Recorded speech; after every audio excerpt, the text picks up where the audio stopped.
Pensiya artımı ilə bağlı ən son yeniliklərdən xəbərdar olmaq üçün videonu bəyənməyi, kanala abunə olmağı unutma. Pensiyalarınızın hansı tarixdə ödəniləcəyini və artımlarla bağlı bütün detalları bilmək istəyirsinizsə, videonu sona qədər izləyin ki, sizin də xəbəriniz olsun. Əmək Nazirliyi yanında Dövlət Sosial Təminat Fondu, ƏYM Bakı, Sumqayıt və Abşeron üzrə pensiya ödənişlərinin tarixlərini açıqlayıb. Bakıpost az day az Aystin adlı xəbər verir ki, bu bölgələrdə pensiyalar yanvarın 13-də ödəniləcək. Bundan əlavə, cədvələ uyğun olaraq, güzəştli şərtlərə sahib olan şəxslər üçün pensiyalar da daxil olmaqla, ölkənin digər bölgələrində ödənişlər həyata keçiriləcək. Qeyd etmək lazımdır ki, 2026-cı ilin yanvar ayından etibarən bütün növ əmək pensiyalarının təxminən 10% artırılması planlaşdırılır. Bu, 1,1 milyon insana təsir edəcək və hazırda 9,7% artaraq 1093 manata çatan orta aylıq əmək haqqının artması ilə əlaqədardır. Mütəxəssislərin fikrincə, pensiyaların artırılması sosial rifahın yaxşılaşdırılması baxımından mühüm addım hesab olunur.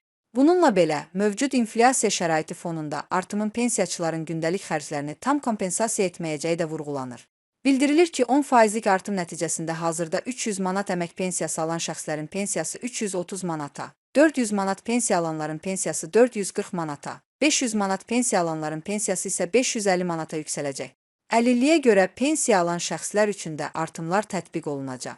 Birinci qrup əlilliyi olan şəxslərin pensiyası orta hesabla 45 manat artaraq 495 manata, ikinci qrup əlillərin pensiyası 35 manat artaraq 385 manata, üçüncü qrup əlillərin pensiyası isə 28 manat artaraq 308 manata çatacaq.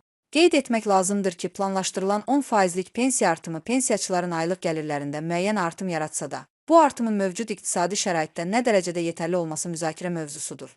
Son illər ərzaq məhsulları, dərman preparatları və gündəlik tələbat mallarının qiymətlərində davamlı bahalaşma müşahidə olunur ki, bu da xüsusilə aşağı məbləğdə pensiya alan şəxslərin maddi vəziyyətinə ciddi təsir göstərir.